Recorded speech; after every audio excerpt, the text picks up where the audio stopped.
new sport was created by people who are like, I'm not going to compete. I'm just going to create. And so no matter if you're not good at basketball, I'm good at tennis. So I created tennis, you know what I mean? And this is how these things get started, you know? This is how in the Olympics, they have to bring a new sport in because somebody's like, no, I'm not good at that, but I'm good at this. And I realized always create your own sport. You know what I mean? It's wild because if you're always on someone else's playing field and you're always playing the game and the rules that they set, you'll never win. You know, the Beastie Boys have a song where they say, I play no game that I can't win. And I love that thing. You got to set yourself up to play the game that you can win every time. I feel like another way that you changed the game was when it came to marketing and YouTube and those Old Spice commercials. I couldn't believe some of the things that you did in those videos. And I heard this story, Terry, that you were actually on set and you guys were coming up with new ideas right for there. these Old Spice commercials. And you're like signing the contracts in real time for new commercials to shoot. At first, that is exactly what happened. This is what's so nuts. Real quick, before we get to the rest of the interview, one thing that struck me about my conversation with Terry, both on and off the camera, is how ahead of his time he is, especially when it comes to creating content and embracing new technology like AI. But if you're like me, you don't just want to use AI to make mediocre content. You want to make it great. And that's why I recommend checking out this free guide from today's sponsor, HubSpot, on how to use generative AI to scale your content. And what I really love about this guide is that it gives some really great practical tips on how to write specific prompts to get better results using AI tools. This guide also answers questions that most people overlook, like how do you avoid plagiarism if your content is generated by AI? And does Google penalize AI content and more? So check out the link below to get this free guide from HubSpot, which is today's sponsor. And now let's get back to it. You know, you got to understand, when I started doing Old Spice, at the time, my managers, agents, everyone was like, it's very dangerous.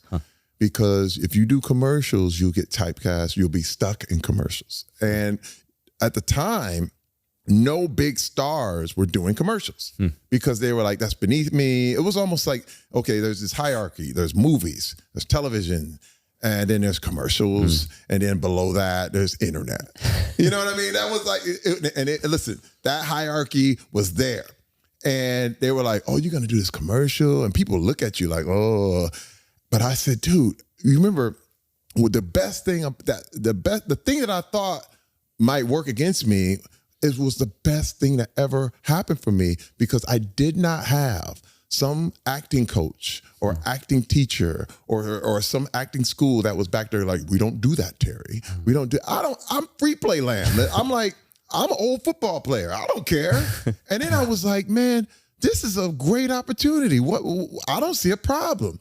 And so I did it. And I remember we were on set and I was doing this crazy stuff. And then my pecs started popping. They were like, wait, that's a whole nother spot, you know? And they started coming up with stuff. I'll never forget. We did the Block commercial when I was like, Block. They were like, he's willing to do this stuff. Because I was it was like we were simpatico. We were hitting on every level. And I saw no difference between entertainment and marketing. No difference. In fact, commercials can be just as entertaining as a movie, as a television show, as anything you could enjoy, as a great book. Everything is entertainment, everything. And when it's funny, because it really hit me when people were watching all the Old Spice commercials for a half hour straight, and they were watching them as entertainment. And I realized this is the way. Terry, you mentioned embracing new mediums. Yes. And I think you're always on the cutting edge of that. I wanted to share a moment from America's Got Talent, which you host, which just blew me away. And I think the impact of this for entertainment and media is going to be groundbreaking. Oh my God, yes. Yes. Metaphysic.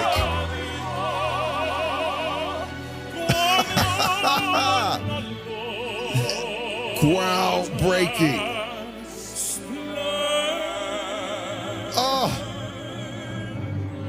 This is so good, John. That was scary.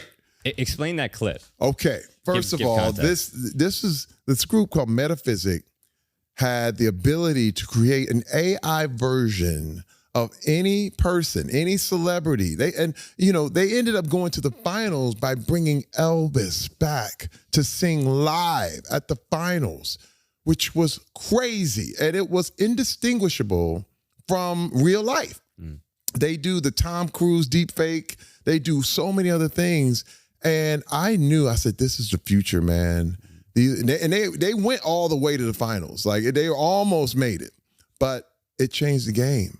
I was like, this is the future. In fact, I would love, and I'm an early adopter, but I would love, and I've scanned my whole body several times, but when I'm long gone, to still be able to do performances, literally for my grandkids in other projects and other movies and other things, when I am already I could be 50 years gone, but people will still see a new Terry Crews project.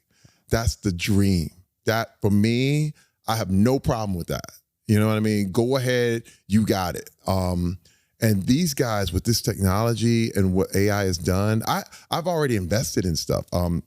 We actually have a full-fledged digital copy of Carnegie Hall that I teamed up with this group called Virtual Worlds, and we went and we scanned Carnegie Hall for the future. Wow, that's fat. The deep fake stuff, Terry. Wow, I didn't realize you had your body whole scanned. Yeah, I have several times. Several times. Because it gets better. You know what I mean? And so you go back and do improvements. I did it. The first time I did it was 5 years ago. Wow. And so now I did one like a year ago. And so now, and even now I got my face scanned just literally a week ago to add facial hair and all this stuff. So the technology is getting better and better and better. I remember early on in my time in Hollywood, everyone said digital will never replace film. My early movies were on film.